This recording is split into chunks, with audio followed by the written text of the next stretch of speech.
Ekam TV ਨਾਲ ਜੁੜੇ ਸਾਰੇ ਦਰਸ਼ਕਾਂ ਦਾ ਸਵਾਗਤ ਹੈ। ਦੇਸ਼ ਦੁਨੀਆ ਦੀਆਂ ਖਬਰਾਂ ਲੈ ਕੇ ਹਾਜ਼ਰ ਹਾਂ ਰਿਸ਼ੀ ਸਿੰਘ ਰਾਹੀ। ਝਾਤ ਮਾਰਦੇ ਹਾਂ ਪਹਿਲੀ ਖਬਰ ਤੇ। ਆਸਟ੍ਰੇਲੀਆ 'ਚ ਕਰੋਨਾ ਵਾਇਰਸ ਪੀੜਤਾਂ ਦੀ ਗਿਣਤੀ ਵੱਧ ਕੇ 14,000 ਦੇ ਪਾਰ ਪਹੁੰਚ ਚੁੱਕੀ ਹੈ। ਐਤਵਾਰ ਨੂੰ 10 ਹੋਰ ਮਰੀਜ਼ਾਂ ਦੀ ਮੌਤ ਦੇ ਬਾਅਦ ਮ੍ਰਿਤਕਾਂ ਦਾ ਅੰਕੜਾ 155 ਹੋ ਗਿਆ ਹੈ। ਐਤਵਾਰ ਨੂੰ ਸਾਰੀਆਂ ਮੌਤਾਂ ਵਿਕਟੋਰੀਆ 'ਚ ਹੋਈਆਂ ਤੇ ਮ੍ਰਿਤਕਾਂ ਦੀ ਉਮਰ 40 ਤੋਂ 80 ਸਾਲ ਦੇ ਵਿੱਚ ਦੱਸੀ ਜਾ ਰਹੀ ਹੈ। ਇਹਨਾਂ 'ਚ 3 ਬੀਬੀਆਂ ਵੀ ਸ਼ਾਮਲ ਨੇ। ਇਸ ਦੇ ਨਾਲ ਹੀ ਵਿਕਟੋਰੀਆ 'ਚ ਕਰੋਨਾ ਮ੍ਰਿਤਕਾਂ ਦੀ ਗਿਣਤੀ ਵੱਧ ਕੇ 71 ਹੋ ਗਈ ਹੈ। ਉਪ ਮੁੱਖ ਮੈਡੀਕਲ ਅਧਿਕਾਰੀ ਨਿਕ ਕੋਟਸਵਰਥ ਦਾ ਕਹਿਣਾ ਹੈ ਕਿ ਦੇਸ਼ 'ਚ ਪਿਛਲੇ 24 ਘੰਟਿਆਂ ਦੌਰਾਨ 475 ਨਵੇਂ ਮਾਮਲੇ ਸਾਹਮਣੇ ਆਉਣ ਤੋਂ ਬਾਅਦ ਹੁਣ ਤੱਕ 14,403 ਲੋਕ ਪੀੜਤ ਹੋ ਚੁੱਕੇ ਨੇ। ਨਵੇਂ ਮਾਮਲਿਆਂ 'ਚ ਸਿਰਫ ਵਿਕਟੋਰੀਆ ਰਾਜ ਤੋਂ ਹੀ 459 ਲੋਕ ਕਰੋਨਾ ਪੀੜਤ ਸਾਹਮਣੇ ਆਏ ਨੇ। ਦੂਜੇ ਪਾਸੇ ਦੁਨੀਆ ਭਰ 'ਚ ਕਰੋਨਾ ਵਾਇਰਸ ਇਨਫੈਕਸ਼ਨ ਦੇ ਮਾਮਲੇ 1.6 ਕਰੋੜ ਤੋਂ ਪਾਰ ਕਰ ਗਏ ਨੇ। ਅਮਰੀਕਾ ਦੀ ਜੌਨਸ ਹਾਪਕਿੰਸ ਯੂਨੀਵਰਸਿਟੀ ਦੇ ਅੰਕੜਿਆਂ ਮੁਤਾਬਕ ਇਨਫੈਕਸ਼ਨ ਨਾਲ ਸਭ ਤੋਂ ਵੱਧ 41 ਲੱਖ ਮਾਮਲੇ ਅਮਰੀਕਾ 'ਚ ਨੇ। ਇਸ ਤੋਂ ਬਾਅਦ 23 ਲੱਖ ਮਾਮਲਿਆਂ ਦੇ ਨਾਲ ਬ੍ਰਾਜ਼ੀਲ ਦੂਜੇ ਨੰਬਰ ਤੇ ਹੈ ਤੇ 13 ਲੱਖ ਮਾਮਲਿਆਂ ਨਾਲ ਭਾਰਤ ਤੀਜੇ ਨੰਬਰ ਤੇ ਹੈ। ਮ੍ਰਿਤਕਾਂ ਦੇ ਮਾਮਲੇ 'ਚ ਵੀ ਅਮਰੀਕਾ ਸਿਖਰ ਤੇ ਹੈ, ਜਿੱਥੇ ਹੁਣ ਤੱਕ 1,46,460 ਲੋਕਾਂ ਦੀ ਜਾਨ ਜਾ ਚੁੱਕੀ ਹੈ। ਇਸ ਤੋਂ ਬਾਅਦ ਬ੍ਰਾਜ਼ੀਲ 'ਚ ਮ੍ਰਿਤਕਾਂ ਦੀ ਗਿਣਤੀ 86,449 ਹੈ। ਅਮਰੀਕਾ ਸਭ ਤੋਂ ਵੱਧ ਮੌਤਾਂ ਨਿਊਯਾਰਕ 'ਚ ਹੋਈਆਂ ਨੇ, ਜਿੱਥੇ ਕੋਵਿਡ-19 ਨਾਲ ਹੁਣ ਤੱਕ 32,608 ਲੋਕਾਂ ਦੀ ਜਾਨ ਜਾ ਚੁੱਕੀ ਹੈ। ਉੱਤਰੀ ਕੋਰੀਆ 'ਚ ਕਰੋਨਾ ਵਾਇਰਸ ਤੋਂ ਪ੍ਰਭਾਵਿਤ ਪਹਿਲਾ ਰੋਗੀ ਮਿਲਿਆ ਹੈ। ਕਰੋਨਾ ਵਾਇਰਸ ਦੇ ਵਿਸ਼ਵ ਪ੍ਰਕੋਪ ਦੇ ਬਾਵਜੂਦ ਉੱਤਰੀ ਕੋਰੀਆ 'ਚ ਕਰੋਨਾ ਵਾਇਰਸ ਦਾ ਪ੍ਰਸਾਰ ਨਹੀਂ ਸੀ। ਇੱਥੇ ਕਰੋਨਾ ਦੇ ਇੱਕ ਵੀ ਰੋਗੀ ਨਹੀਂ ਸੀ, ਪਰ ਅੱਜ ਕਰੋਨਾ ਦਾ ਇੱਕ ਰੋਗੀ ਮਿਲਣ ਨਾਲ ਕੋਰੀਆ 'ਚ ਹਾਹਾਕਾਰ ਮਚ ਗਈ ਹੈ। ਐਤਵਾਰ ਨੂੰ ਦੱਖਣ ਤੋਂ ਵਾਪਸ ਪਰਤੇ ਇੱਕ ਸੁਰੱਖਿਆ ਮੁਲਾਜ਼ਮ 'ਚ ਕਰੋਨਾ ਦੇ ਲੱਛਣ ਪਾਏ ਗਏ। ਉਕਤ ਵਿਅਕਤੀ ਕਰੋਨਾ ਪੋਜ਼ਿਟਿਵ ਪਾਇਆ ਗਿਆ। ਇਸ ਤੋਂ ਬਾਅਦ ਉੱਤਰੀ ਕੋਰੀਆ 'ਚ ਖਲਬਲੀ ਮਚ ਗਈ, ਜਿਸ ਤੋਂ ਬਾਅਦ ਨੇਤਾ ਕਿਮ ਯੋਂਗ ਨੇ ਐਮਰਜੈਂਸੀ ਦਾ ਐਲਾਨ ਕੀਤਾ ਹੈ। ਕਰੋਨਾ ਵੈਕਸੀਨ ਦੇ ਟ੍ਰਾਇਲ ਸੰਬੰਧੀ ਇੱਕ ਹੋਰ ਵੱਡੀ ਰਾਹਤ ਭਰੀ ਖਬਰ ਸਾਹਮਣੇ ਆਈ ਹੈ। ਰੋਹਤਕ ਦੇ ਪਿੰਡ ਭਗਵਤ 'ਚ ਦਿਆਲ ਸ਼ਰਮਾ ਸਿਹਤ post graduate institute of medical science 'ਚ ਭਾਰਤ ਸਰਕਾਰ ਵੱਲੋਂ ਪ੍ਰਸਤਾਵਿਤ ਕਰੋਨਾ ਵੈਕਸੀਨ ਦੇ ਟ੍ਰਾਇਲ ਦਾ ਫੇਸ 1 ਕੰਪਲੀਟ ਹੋ ਗਿਆ ਹੈ। ਹੁਣ ਤੱਕ ਇਸ ਦਵਾ ਦਾ ਕਿਸੇ ਤਰ੍ਹਾਂ ਤੋਂ ਵੀ ਸਾਈਡ ਇਫੈਕਟ ਨਜ਼ਰ ਨਹੀਂ ਆਇਆ। ਭਾਰਤ ਸਰਕਾਰ ਵੱਲੋਂ ਪ੍ਰਸਤਾਵਿਤ ਕਰੋਨਾ ਵੈਕਸੀਨ ਦੇ ਟ੍ਰਾਇਲ 'ਚ ਫੇਸ 1 ਕੰਪਲੀਟ ਹੋ ਗਿਆ ਹੈ। ਹੁਣ ਤੱਕ ਇਸ ਦਵਾ ਦਾ ਕਿਸੇ ਤਰ੍ਹਾਂ ਦਾ ਕੋਈ ਵੀ ਸਾਈਡ ਇਫੈਕਟ ਨਜ਼ਰ ਨਹੀਂ ਆਇਆ। 3 ਹਫ਼ਤੇ ਚੱਲਣ ਵਾਲੇ ਇਸ ਟ੍ਰਾਇਲ 'ਚ ਦੇਖਿਆ ਜਾਵੇਗਾ ਕਿ ਦਵਾ ਨਾਲ ਐਂਟੀਬਾਡੀਜ਼ ਬਣ ਰਹੇ ਨੇ। ਫੇਸ 1 ਦੇ ਪਾਰਟ 1 ਦੇ ਨਤੀਜੇ ਦੇਖ ਕੇ ਡਾਕਟਰ ਕਾਫੀ ਖੁਸ਼ ਨੇ। ਪਾਰਟ 1 ਦੀ ਸਫਲਤਾ ਤੋਂ ਬਾਅਦ ਦੂਜੇ ਪਾਰਟ 'ਚ ਵੈਕਸੀਨ ਦਾ ਟ੍ਰਾਇਲ ਸ਼ੁਰੂ ਕਰਦਿਆਂ ਫਿਲਹਾਲ 6 ਲੋਕਾਂ ਨੂੰ ਵੈਕਸੀਨ ਦੀ ਡੋਜ਼ ਦਿੱਤੀ ਗਈ ਹੈ। ਫਿਲਹਾਲ ਸਾਰੇ ਲੋਕ ਪੂਰੀ ਤਰ੍ਹਾਂ ਸਿਹਤਮੰਦ ਦੱਸੇ ਜਾ ਰਹੇ ਨੇ, ਜਿਸ ਦੇ ਚੱਲਦਿਆਂ ਹੁਣ ਸਾਲ ਦੇ ਅੰਤ ਤੱਕ ਵੈਕਸੀਨ ਆਉਣ ਦੀ ਸੰਭਾਵਨਾ ਵੱਧ गई है। आज हम सबके लिए हरियाणा में और पूरे देश में ये एक बहुत अच्छी खबर है कि एक कोविड की बीमारी जिसके लिए कोई रोकथाम के लिए अभी तक कोई वैक्सीन नहीं बना है, उसके लिए भारत में भी इसकी शुरुआत हो गई है। और शुरू में अभी 3 संस्थानों के अंदर इसका ह्यूमन ट्रायल शुरू हो गया है, जिनमें PGIMS रोहतक एक है।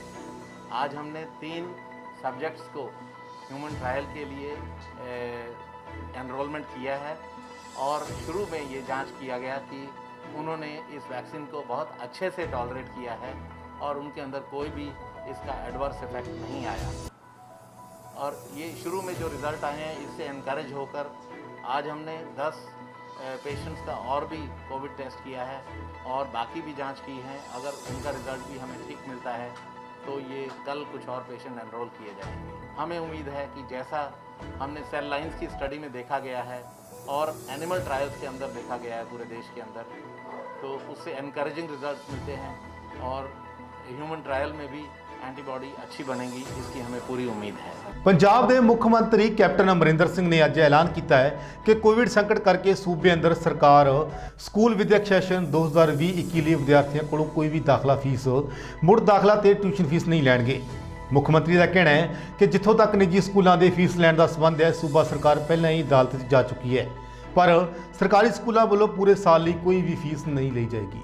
ਮੁੱਖ ਮੰਤਰੀ ਕੈਪਟਨ ਅਮਰਿੰਦਰ ਸਿੰਘ ਵੱਲੋਂ ਓਪਨ ਸਕੂਲ ਪ੍ਰਣਾਲੀ ਤਹਿਤ 10ਵੀਂ ਜਮਾਤ ਦੇ 31,000 ਵਿਦਿਆਰਥੀਆਂ ਲਈ 11ਵੀਂ ਜਮਾਤ 'ਚ ਆਰਜ਼ੀ ਦਾਖਲੇ ਦਾ ਵੀ ਐਲਾਨ ਕੀਤਾ ਗਿਆ, ਜੋ ਅੰਦਰੂਨੀ ਮੁਲਾਂਕਣ ਦੀ ਵਿਵਸਥਾ ਨਾ ਹੋਣ ਕਰਕੇ ਕੋਵਿਡ ਸੰਕਟ ਦਰਮਿਆਨ ਪ੍ਰਮੋਟ ਨਹੀਂ ਹੋ ਸਕੇ।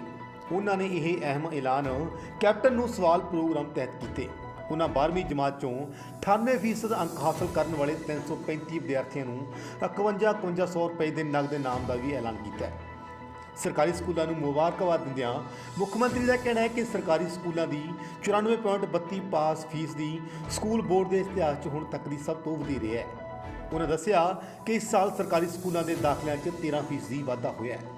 ਬੜੀ ਆ ਹੁਣ ਕੁਝ ਦਿਨ ਪਹਿਲਾਂ ਇਮਤਿਹਾਨ ਆਏ ਨੇ ਸਾਡੇ, ਇਹ ਵਧਾਈ ਹੋਏ ਸਾਰੇ ਪੰਜਾਬ ਨੂੰ, ਸਾਰੇ ਸਕੂਲਾਂ ਨੂੰ ਜਿਨ੍ਹਾਂ ਨੇ ਅੱਜ ਗਵਰਨਮੈਂਟ ਸਕੂਲ ਦੇ ਵਿੱਚ ਸਾਡਾ ਸਕੂਲ ਬੋਰਡ ਜਿਹੜੀ ਪੰਜਾਬ ਸਕੂਲ ਬੋਰਡ ਦੇ ਇਤਿਹਾਸ ਦੇ ਵਿੱਚ ਇੰਨੀ ਜਿਹੜੀ ਪਰਸੈਂਟੇਜ ਸਾਡੀ 94.32% ਲੋਕ ਬੱਚੇ ਸਾਡੇ ਪਾਸ ਹੋਏ ਨੇ। ਇਹ ਬਹੁਤ ਇੱਕ ਵਧਾਈ ਪਾਤਰ ਹੋ ਸਾਰੇ ਤੁਸੀਂ ਜਿਹੜੇ ਸਟੂਡੈਂਟਸ ਜਿਨ੍ਹਾਂ ਨੇ ਲਿੱਤਾ ਹੈ, ਜਿਹੜੇ ਟੀਚਰਾਂ ਨੇ ਪੜ੍ਹਾਇਆ ਹੈ, ਜੋ ਸਕੂਲ ਦੇ ਸਾਡੇ ਅਧਿਕਾਰੀ ਨੇ ਜਿਨ੍ਹਾਂ ਨੇ ਸਭ ਕੁਛ ਇਹ ਔਰ ਐਜੂਕੇਸ਼ਨ ਡਿਪਾਰਟਮੈਂਟ ਤੇ ਜਿਨ੍ਹਾਂ ਨੇ ਹਿੰਮਤ ਨਾਲ ਇਹ ਕੁਝ ਕਰਾਈ ਹੈ। ਇਹ ਐਡਮਿਸ਼ਨ ਜਿਹੜੇ ਹੁਣ ਗਵਰਨਮੈਂਟ ਸਕੂਲ 'ਚ ਹੈ, ਦੇਖੋ ਇਹ ਰਿਜ਼ਲਟਾਂ ਦਾ ਇਹਦੇ ਅਸਰ ਇਹ ਪਿਆ ਕਿ 13% ਦੀ ਸਾਡੀ ਜਿਹੜੀ ਐਡਮਿਸ਼ਨ ਹੈ ਇਹ ਵਧੀ ਹੈ ਸਾਡੇ ਗਵਰਨਮੈਂਟ ਸਕੂਲ ਦੇ ਵਿੱਚ। ਇਹ ਅਨਪ੍ਰੈਸੀਡੈਂਟਡ ਹੈ। ਆਮ ਤੌਰ ਤੇ ਕੀ ਹੁੰਦਾ ਸੀ, ਸਰਕਾਰੀ ਸਕੂਲਾਂ ਨੂੰ ਛੱਡ ਕੇ ਪ੍ਰਾਈਵੇਟ ਸਕੂਲਾਂ ਜਾਂਦੇ ਸੀ, ਹੁਣ ਪ੍ਰਾਈਵੇਟ ਸਕੂਲਾਂ ਨੂੰ ਛੱਡ ਕੇ ਸਰਕਾਰੀ ਸਕੂਲਾਂ 'ਚ ਆ ਰਹੇ ਨੇ। ਉਹਦਾ ਮਤਲਬ ਕਿਉਂ? ਕਿਉਂਕਿ ਰਿਜ਼ਲਟ ਅੱਛਾ ਆ ਰਿਹਾ ਹੈ, ਅੱਛੀ ਟੀਚਰਸ ਆਏ ਨੇ ਸਾਡੇ, ਅੱਛੀ ਪੜ੍ਹਾਈ ਹੋ ਰਹੀ ਹੈ। ਜਿਹੜੇ 98% ਤੋਂ ਜ਼ਿਆਦਾ ਕਲਾਸ 12 ਦੇ ਵਿੱਚ ਜਿਹੜੇ ਸਟੂਡੈਂਟਾਂ ਨੂੰ 98% ਤੋਂ ਜ਼ਿਆਦਾ ਇਹਨਾਂ ਨੂੰ ਮਾਰਕਸ ਮਿਲੇ ਨੇ, ਉਹ 335 ਇਹੋ ਜਿਹੇ ਬੱਚੇ ਨੇ ਸਾਡੇ। ਉਹਨਾਂ ਨੂੰ ਮੈਂ ਇੱਕ ਕੈਸ਼ ਪ੍ਰਾਈਜ਼ 5100 ਦਾ ਸਾਰਿਆਂ ਨੂੰ ਦੇਣਾ ਚਾਹੁੰਦਾ ਤਾਂ ਕਿ ਇੱਕ ਇਨਸੈਂਟਿਵ ਤੌਰ ਤੇ, ਔਰ ਉਹਨਾਂ ਨੇ ਜਿੰਨੀ ਮਿਹਨਤ ਕੀਤੀ ਹੈ ਜਿਹਦੇ ਕਰਕੇ ਰਿਜ਼ਲਟ ਆਇਆ, ਉਹਨਾਂ ਉਸ ਕਰਕੇ ਵਧਾਈ ਹੋਏ ਤੁਹਾਨੂੰ ਸਾਰੇ ਬੱਚਿਓ, ਔਰ ਵਾਹਿਗੁਰੂ ਤੁਹਾਨੂੰ ਲੰਮੀ ਉਮਰ ਹੋਏ ਔਰ ਤੁਸੀਂ ਇਸੇ ਤਰੀਕੇ ਨਾਲ ਆਪਣੇ ਅੱਗੇ ਵੀ ਪੜ੍ਹਾਈ ਅਸੀਂ ਕਰਦੇ ਰਹੋ। ਔਰ ਖਾਸ ਅਖੀਰ 'ਚ ਜਿਹੜੇ ਸਟਾਫ ਔਰ ਟੀਚਰਸ ਹੈ, ਤੁਹਾਨੂੰ ਸਾਰਿਆਂ ਨੂੰ ਬਹੁਤ ਵਧਾਈ ਹੋਏ। ਤੁਸੀਂ ਉਹ ਲੋਕ ਜਿਨ੍ਹਾਂ ਨੇ ਇਹ ਹਿੰਮਤ ਕੀਤੀ ਹੈ ਔਰ ਇਹ ਬੱਚਿਆਂ ਨੂੰ ਇਹ ਰਿਜ਼ਲਟ ਪਾਏ ਨੇ, ਔਰ ਸਾਡੇ ਪੰਜਾਬ ਐਜੂਕੇਸ਼ਨ ਬੋਰਡ ਦੇ ਰਿਜ਼ਲਟ ਜਿਹੜੇ ਆਏ ਨੇ ਇਹ ਤੁਹਾਡੇ ਸਿਹਰਾ ਲੱਗਦਾ ਹੈ। ਔਰ ਮੈਂ ਤੁਹਾਨੂੰ ਸਾਰਿਆਂ ਨੂੰ ਬਹੁਤ ਵਧਾਈ ਹੈ ਤੁਹਾਨੂੰ ਕਿ ਤੁਸੀਂ ਇਹ ਕੁਝ ਕੀਤਾ ਹੈ। ਇੱਕ ਜਿਹੜਾ ਐਲਾਨ ਮੈਂ ਕਰਨਾ ਚਾਹੁੰਦਾ ਸੀ ਕਿ ਜਿੱਥੇ ਤੱਕ ਸਰਕਾਰੀ ਸਕੂਲਾਂ ਦਾ ਹੈ ਕਿ ਇਹਦੇ ਵਿੱਚ ਜਿਹੜੀ ਬੜੀ ਫੀਸ ਦੀ ਗੱਲ ਚੱਲ ਰਹੀ ਹੈ, ਪ੍ਰਾਈਵੇਟ ਸਕੂਲਾਂ ਨੇ ਫੀਸ ਲਗਾ ਰਹੇ ਨੇ, ਸਭ ਕੁਝ ਕਰ ਰਹੇ ਨੇ, ਜਿਹਦੇ ਵਿੱਚ ਅਸੀਂ ਕਾਨੂੰਨ ਦੇ ਸਾਹਮਣੇ ਜਾ ਰਹੇ ਹਾਂ ਇਹਦੇ ਕੋਈ ਹੱਲ ਕੱਢਣ ਲਈ। ਲੇਕਿਨ ਇਹ ਜਿਹੜੀ ਮੈਂ ਗੱਲ ਦੱਸਣਾ ਚਾਹੁੰਦਾ ਸਾਡੇ ਗਵਰਨਮੈਂਟ ਸਕੂਲ ਵਾਸਤੇ, ਇਹਦੇ ਵਿੱਚ ਕੋਈ ਐਡਮਿਸ਼ਨ ਫੀ ਨਹੀਂ ਹੋਏਗੀ, ਕੋਈ ਰੀਐਡਮਿਸ਼ਨ ਫੀ ਨਹੀਂ ਹੋਏਗੀ ਔਰ ਕੋਈ ਟਿਊਸ਼ਨ ਫੀਸ ਨਹੀਂ ਹੋਣਗੀਆਂ। ਇਹ ਕਿਸੇ ਬੱਚੇ ਤੋਂ ਇਹ ਤਿੰਨੋਂ ਚੀਜ਼ਾਂ ਨਹੀਂ ਲਿੱਤੀਆਂ ਜਾਣਗੀਆਂ ਔਰ ਅਸੀਂ ਇਹਦਾ ਸਕੂਲ ਚਲਾਵਾਂਗੇ ਜੈਸੇ ਅਸੀਂ ਚਲਾਉਂਦੇ ਆਏ ਹਾਂ, ਔਰ ਥੋੜੀ ਪੜ੍ਹਾਈ ਪੂਰੀ ਅਸੀਂ ਰੱਖਾਂਗੇ। ਓਪਨ ਸਕੂਲਸ ਦੇ ਮੇਰੇ ਵਾਸਤੇ ਬਹੁਤ ਕੁਝ ਆਉਂਦਾ ਰਹਿੰਦਾ ਹੈ ਸੋਸ਼ਲ ਮੀਡੀਆ 'ਤੇ ਕਿ ਸਾਨੂੰ ਵੀ ਪਾਸ ਕਰੋ। ਬੇਟਾ ਗੱਲ ਇਹ ਹੈ ਕਿ ਅਸੀਂ ਕੀਤੇ ਨੇ ਜਿਹੜੇ ਇੰਟਰਨਲ ਅਸੈਸਮੈਂਟ ਦੇ ਬੇਸਿਸ 'ਤੇ, ਕਿਉਂਕਿ ਇਮਤਿਹਾਨ ਤਾਂ ਹੋਏ ਨਹੀਂ, ਇੰਟਰਨਲ ਅਸੈਸਮੈਂਟ ਦੇ ਬੇਸਿਸ 'ਤੇ ਅਸੀਂ ਲੋਕਾਂ ਨੂੰ ਪ੍ਰਮੋਟ ਕੀਤਾ ਸੀ ਸਕੂਲਾਂ ਤੋਂ। ਲੇਕਿਨ ਤੁਸੀਂ ਜਿਹੜੇ ਆਪਣੇ ਘਰ 'ਚ ਪੜ੍ਹ ਕੇ ਫਿਰ ਆ ਕੇ ਸਕੂਲ ਕਲਾਸਾਂ ਦੇ ਵਿੱਚ ਜਾ ਕੇ ਆਪਣੇ ਇਮਤਿਹਾਨ ਕਰਦੇ ਹੋ, ਤੁਹਾਡੀ ਕੋਈ ਇੰਟਰਨਲ ਅਸੈਸਮੈਂਟ ਨਹੀਂ ਹੈ। ਲੇਕਿਨ ਇਸ ਦੇ ਬਾਵਜੂਦ ਮੈਂ ਕਹਿ ਰਿਹਾ ਉਹਨਾਂ ਨੂੰ, ਆਪਣੇ ਐਜੂਕੇਸ਼ਨ ਡਿਪਾਰਟਮੈਂਟ ਨੂੰ, ਕਿ ਤੁਹਾਨੂੰ ਪ੍ਰੋਵੀਜ਼ਨਲ ਐਡਮਿਸ਼ਨ ਦੇ ਦੇਣ। ਪ੍ਰੋਵੀਜ਼ਨਲ ਐਡਮਿਸ਼ਨ ਜਿਹੜੇ ਤੁਸੀਂ ਹੋ ਕਿੰਨੇ ਹੋ, ਤੁਸੀਂ 31000 ਬੱਚੇ ਹੋ ਸਾਡੇ ਸਕੂਲ ਪੰਜਾਬ ਦੇ ਵਿੱਚ, ਤੁਹਾਨੂੰ ਪ੍ਰੋਵੀਜ਼ਨਲ ਐਡਮਿਸ਼ਨ ਦੇ ਦੇਣਗੇ। ਲੇਕਿਨ ਜਦੋਂ ਇਮਤਿਹਾਨ ਹੋਣਗੇ, ਜਦੋਂ ਵੀ ਹੋਣਗੇ, ਉਹਦੇ ਵਾਸਤੇ ਤੁਹਾਨੂੰ ਬੈਠਣਾ ਪਊ। ਤੁਸੀਂ ਚਲੇ ਜਾਓ ਪ੍ਰੋਵੀਜ਼ਨਲੀ 12 'ਚ, ਲੇਕਿਨ ਤੁਸੀਂ 12ਵੀਂ ਦਾ ਇਮਤਿਹਾਨ ਜਦੋਂ ਲੱਗੂਗਾ, ਗਵਰਨਮੈਂਟ ਜਦੋਂ ਹਾਲਾਤ ਸੁਧਰਨਗੇ, ਉਦੋਂ ਤੁਹਾਨੂੰ ਆਪਣਾ ਇਮਤਿਹਾਨ ਦੇਣਾ ਪਊ। ਤੋ ਇਹਨਾਂ ਤੁਹਾਡੇ ਵਾਸਤੇ ਕਰ ਸਕਦੇ ਹਾਂ। ਨਹੀਂ ਤਾਂ ਅਗਰ ਤੁਹਾਡਾ ਕੋਈ ਐਡਮਿਸ਼ਨ ਦਾ ਕੋਈ ਰਿਕਾਰਡ ਹੁੰਦਾ ਪਹਿਲਾਂ ਦਾ ਪ੍ਰੋਵੀਜ਼ਨਲ, ਦੂਸਰਾ ਇੰਟਰਨਲ ਅਸੈਸਮੈਂਟ ਦਾ, ਉਹ ਅਸੀਂ ਤੁਹਾਨੂੰ ਉਦੋਂ ਅਸੀਂ ਦੇ ਦੇਣਾ ਸੀ।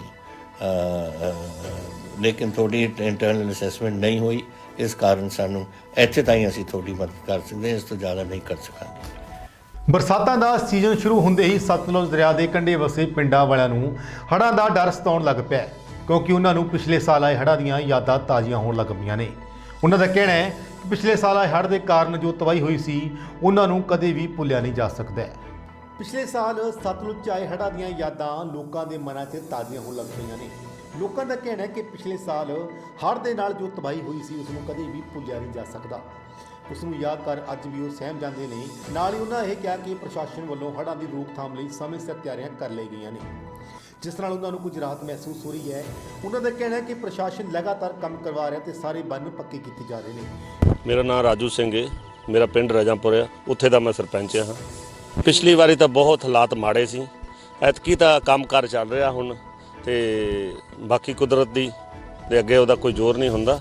ਬਾਕੀ ਕੰਮਕਾਰ ਸਟੱਡ ਲੱਗ ਰਿਹਾ, ਪੱਥਰ ਪੈ ਰਿਹਾ, ਨੋਚਾਂ ਲੱਗ ਰਹੀਆਂ, ਬਹੁਤ ਜ਼ਿਆਦਾ ਕੰਮ ਚੱਲ ਰਿਹਾ।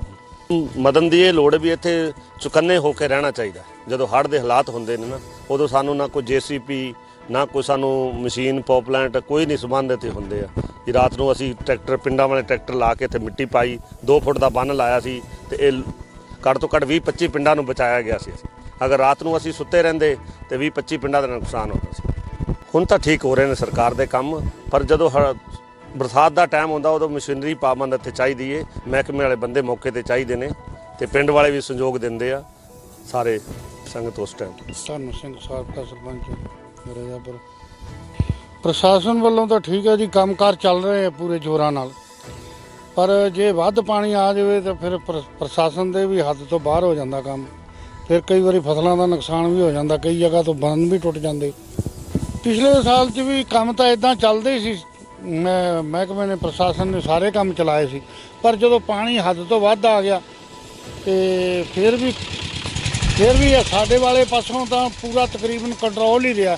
ਪਾਰਲੀ ਜਗ੍ਹਾ ਤੋਂ 2-3 ਥਾਂ ਤੋਂ ਬੰਨ ਟੁੱਟ ਗਏ ਤੇ ਸਾਡੇ ਵਾਲੇ ਪਾਸੋਂ ਇਹ ਆ ਵੀ ਫਸਲਵਾੜੀ ਦਾ ਲੋਕਾਂ ਦਾ ਨੁਕਸਾਨ ਹੋਇਆ ਸੀ ਤੇ ਹੋਰ ਬਾਕੀ ਤਾਂ ਜੀਵ ਜੰਤੂ ਦਾ ਤਾਂ ਬਚਾ ਹੀ ਰਿਹਾ ਜੀ। ਦੂਜੇ ਪਾਸੇ ਡਿਪਟੀ ਕਮਿਸ਼ਨਰ ਲੁਧਿਆਣਾ ਦਾ ਕਹਿਣਾ ਹੈ ਕਿ ਉਹਨਾਂ ਵੱਲੋਂ ਹੜ੍ਹਾਂ ਦੀ ਰੋਕਥਾਮ ਲਈ ਹਰ ਪ੍ਰਕਾਰ ਦੀਆਂ ਤਿਆਰੀਆਂ ਮੁਕੰਮਲ ਕਰ ਲਈਆਂ ਗਈਆਂ ਨੇ।